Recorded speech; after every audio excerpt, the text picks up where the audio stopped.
In today's video, I'm going to teach you how to embed code into Weebly. Whether you're looking to add an interactive feature or customize your site beyond the built-in options, this step-by-step guide will show you how to seamlessly integrate external code into your Weebly site. Let's get started. First things first, you'll want to navigate to the Weebly site editor. This is where the magic happens. By entering the editor, you're stepping into the Creative Hub, where you control the look and feel of your website. Once you're in, take a moment to familiarize yourself with the layout, as it will help you move through the process with ease.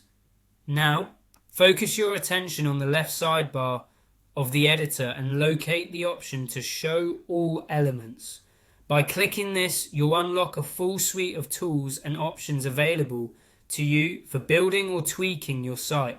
Remember, elements are essentially the building blocks of your web pages, so understanding how to navigate this area will greatly enhance your building experience. Once you're viewing all the elements, find the Embed code element. This element is your main tool for bringing external code into your Weebly site.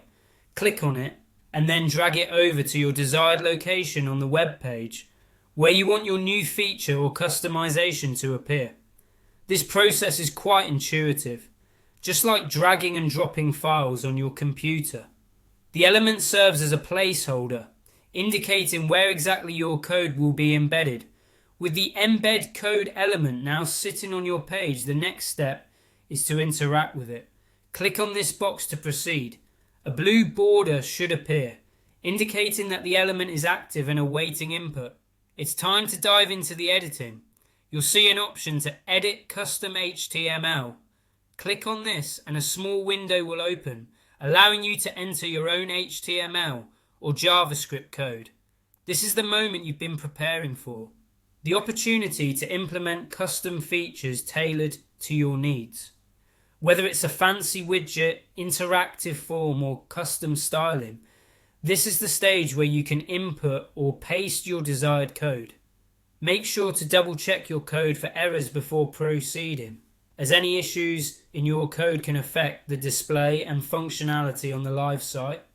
And there you have it. You've successfully embedded code into your Weebly site. It's always a good idea to preview your changes to ensure everything looks and functions as intended before publishing. Take a moment to celebrate your enhanced customization and the new capabilities you've added to your website. By following these simple steps, embedding code becomes a straightforward task that opens up a world of opportunities for personalizing your website. Feel free to explore different codes and experiment with new features. You might just find new possibilities you hadn't considered. Thanks for watching and happy building.